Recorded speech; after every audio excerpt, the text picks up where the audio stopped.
Are you ready? Yes, sir. Are you ready? For live. Are you ready? Let's do it. Are you ready? This live Are you talk. ready? Live Are you talk. ready? Yes, sir. Are you ready? Live talk. For the word of the day, the knowledge and the wisdom will increase your faith. Are you ready for live talk? Yeah. Because it's about time to set it on. Are you ready? Let's go. For the word of the day, the knowledge and the wisdom will increase your faith. Are you ready for live talk? Yeah. Because it's about time to set it off. Live talk. This live talk. Live talk.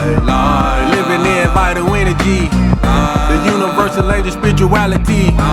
Living in vital energy. The universal language spirituality. We're going all the way live with it. With live talk, increase your mentality, put away carnality and increase your spirituality. Let's Are you go. ready? Live talk. Are you ready? This live talk. Are you ready? Live talk. Are you ready? Yes, sir. Are you ready? Live talk. For the word of the day, the knowledge and the wisdom will increase your faith. Are you ready for live talk? Because it's about time to set it off. Greetings and welcome to Live Talk. I am your host, Arthur Jeremiah, alongside my co-host, the minister, Samuel. Welcome again to Live Talk. Excited about today's show. Indeed. All right, before we start, we like to always give a disclaimer. Live Talk is brought to you by TBS Goodwill and Builders of the Highway Foundation. We ask that you verify or contact your personal or business consultant about any information that is shared on this show. Laws are different from state to state, and state and local laws change often. Do not lean solely on the information that you hear on this show. However, there are professionals on this show that you can consult with, but through the right channels. If you have any questions or concerns, you can always email us at livetalkorl@gmail.com, or you can DM us on Instagram and Facebook at Live Talk Orlando. All right, had to get that through, brother. So, how are you? I'm doing wonderful today. Right.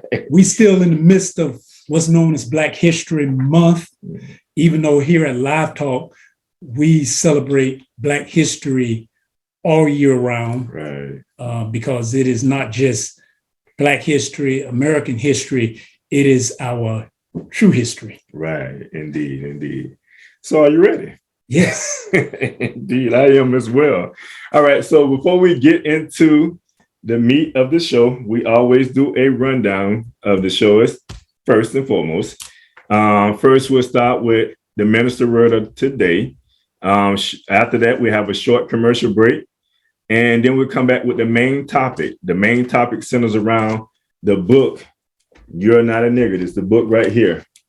And then we'll go to another commercial break. Depending on the length of the conversation today, there may or may not be any real news that we share.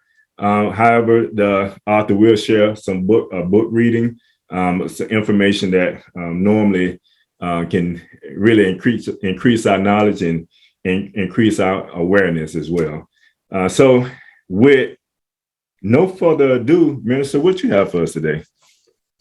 Actually, because of the book that we were going to do today, the word of the day is really, I'm not going to give out the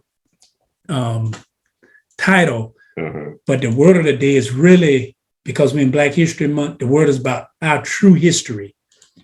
And especially here in the state of Florida, where we have people in a position where they want to change history, Right. or they want to limit history, or they want to, I'm going to just say it, they want to whitewash history. Right. We want to talk about true history.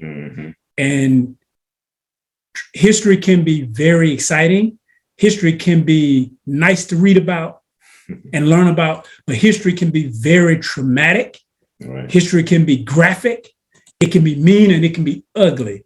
But in our true history, we want to just talk about our history for what it was and what it is. Right. Indeed.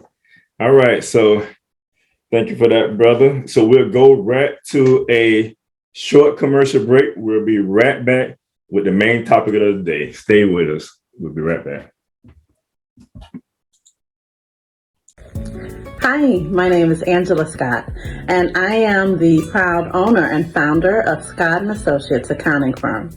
And here's why I feel you should do business with us. In addition to proudly serving Central Florida for the past 16 plus years, I have also worked side by side with several business owners, assisting them with any IRS audits or issues. And I have proudly assisted those business owners in coming up with a successful tax plan that either eliminated or substantially reduced what the IRS was charging them with. As your business continues to grow, scalability is important, and I have proudly worked with business owners with their tax planning and preparation needs so that they could only pay the IRS what they absolutely had to, while also taking full advantage of the tax code. Are you an entrepreneur or business owner looking to grow and successfully manage your business and your wealth? Consider hiring Scott & Associates today. I look forward to working with you.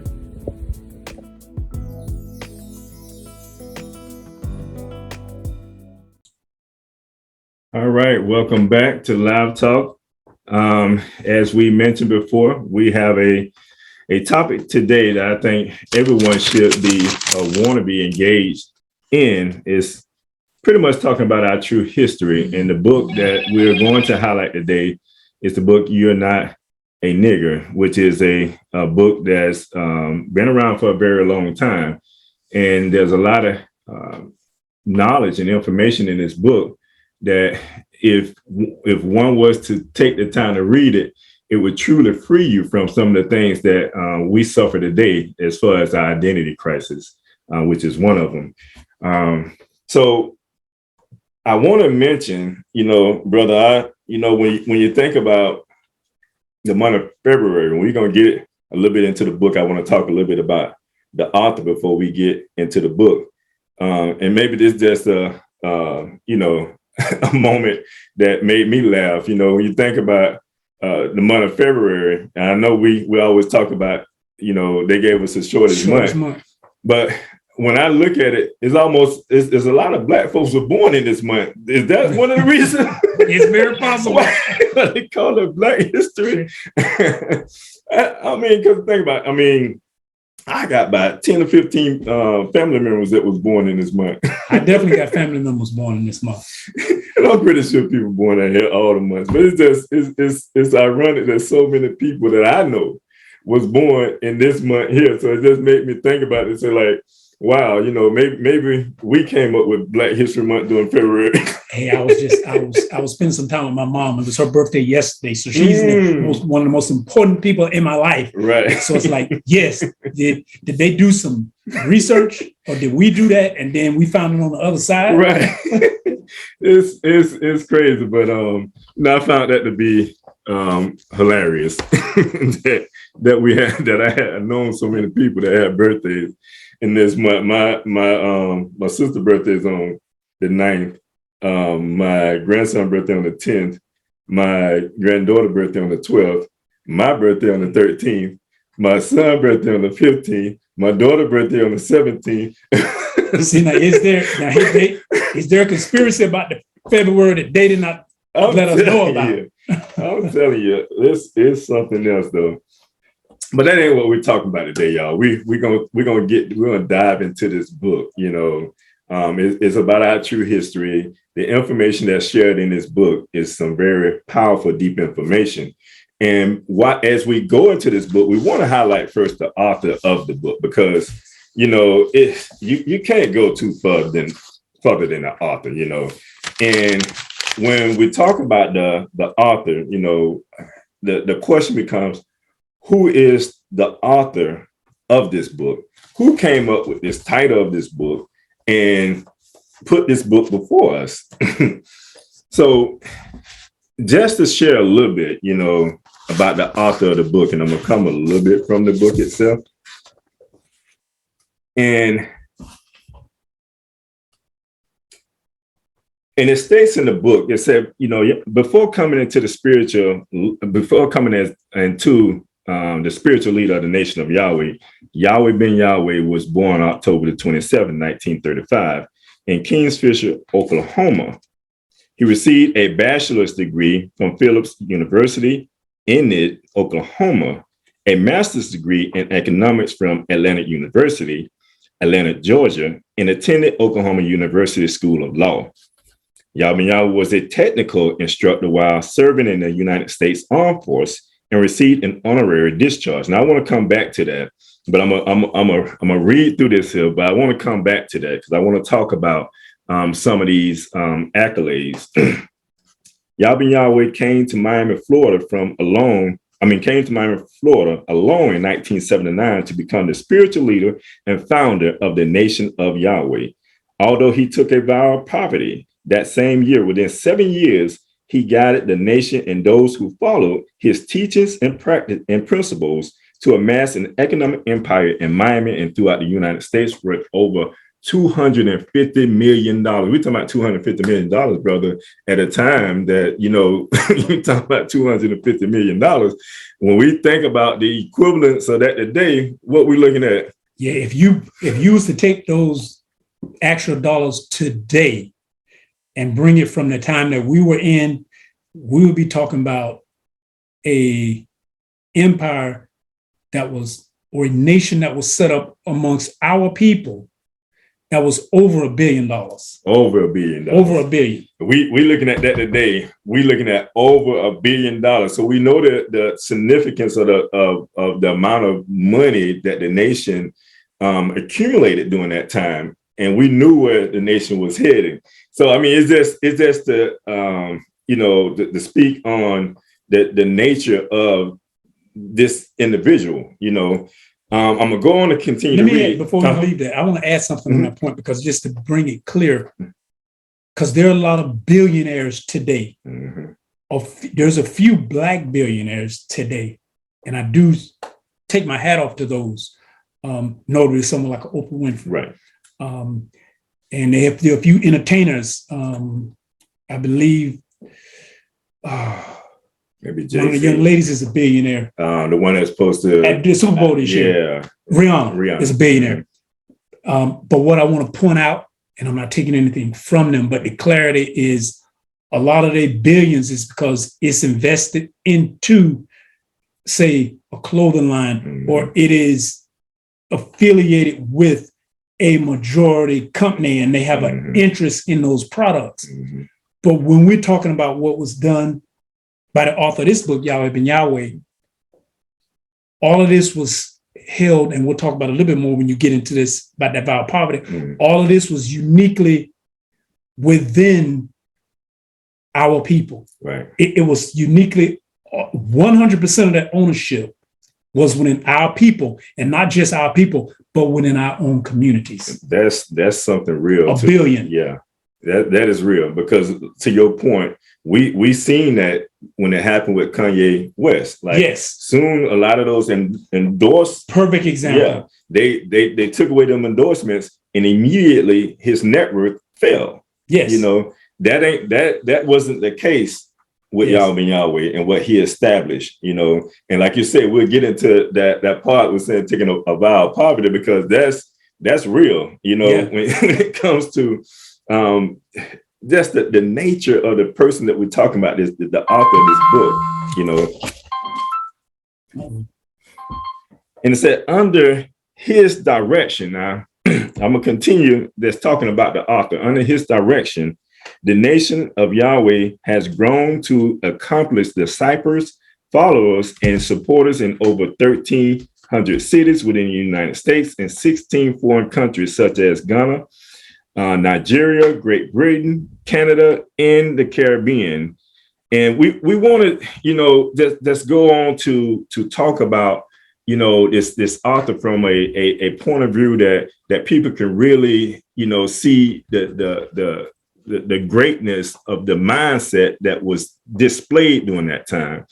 And we have to give kudos to, the power of the mind that was, displaying all this, throughout that period of time. Yes. But when we talk about honorary discharge, we're going to talk about his character a little bit, because he got a honorary discharge going to the military, and just understanding what an honorary discharge is. That's for people that may not know. The top most ranking a service member can receive upon leaving the military is an honorary discharge. Yep. This status indicates that you have faithfully and patriotically performed your duties and conducted yourself in a manner of benefit to your branch. Yes. So this was a high honor to have, this honorary discharge. So it just goes to the character of the person, the character of who he is what, resulted into who he became, Yeah, because and we have to remember, we rolling the clock back, we're talking in the 60s. Right. Mm-hmm. Which the military then versus the military now is a totally different color. And we heard a little bit about that with our guest that was on. Brother Willard. Yeah. He talked a little bit about that. And being able to make it through those milestones, particularly for people of color, mm-hmm. It was challenging, especially if you were a person of color with a certain character mm-hmm. and a certain mindset. Yeah, indeed.